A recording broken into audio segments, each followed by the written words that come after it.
a coutume d'associer l'origine de l'effervescence à la Champagne. Pourtant, non loin de Carcassonne, plus d'un siècle avant Dom Pérignon, il se murmure que des bulles sortaient déjà des caves de l'abbaye de Saint-Hilaire sous le nom de blanquette de Limoux. L'origine de la blanquette, c'est les moines de l'abbaye de Saint-Hilaire qui l'ont débuté avec la mise en bouteille d'un vin mi-fermenté. Ils se sont aperçus qu'en mettant en bouteille des vins de Mauzac mi-fermentés, des jus de raisin partiellement fermentés, on pouvait avoir une prise de mousse en bouteille et ça faisait une effervescence magique quelques temps après.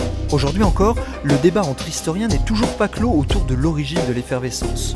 Une certitude toutefois, des écrits datant de 1544 mentionnent déjà la blanquette de Limoux. Une blanquette ou plutôt des blanquettes, puisque deux méthodes existent pour son élaboration. Alors les blanquettes, il y a la blanquette de Limoux, c'est une méthode traditionnelle qui est le fruit en fait d'un assemblage de plusieurs cépages, le chenin, le chardonnay et le Mauzac qui est le cépage typiquement limousin. Et ensuite il y a la méthode ancestrale qui elle est uniquement à base de Mauzac.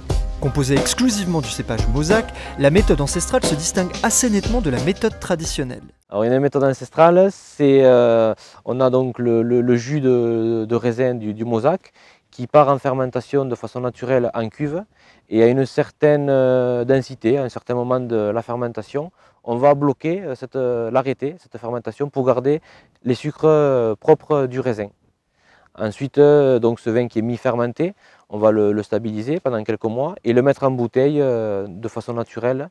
Et avec les sucres, l'activité va se redémarrer en bouteille pour faire une prise de mousse qui est naturelle. La méthode ancestrale, la première, c'est un vin qui a partiellement fermenté, donc qu'on met en bouteille à 5 degrés d'alcool, qui va terminer entre 6 et 8 degrés d'alcool, avec beaucoup plus de sucre, qui aura des consonances de fruits de pommes au four, pommes au caramel, du coing, voilà, des vins qu'on va pouvoir apprécier au dessert. Pour ce qui est de l'apéritif, la blanquette de Limoux, méthode traditionnelle, se veut beaucoup plus adaptée.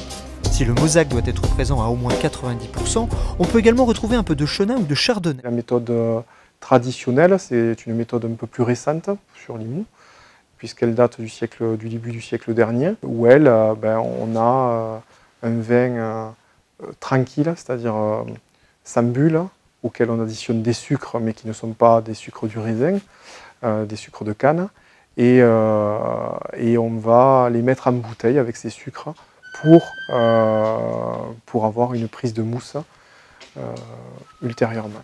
Et là, les fruits, ce seront des arômes de fruits plus frais, fruits du verger également, fruits à chair jaune, mais ce sera beaucoup plus vif, beaucoup plus tendu.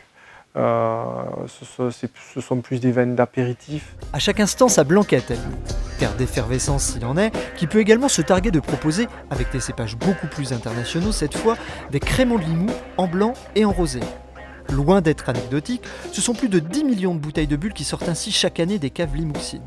Certainement l'héritage des moines de l'abbaye de Saint-Hilaire.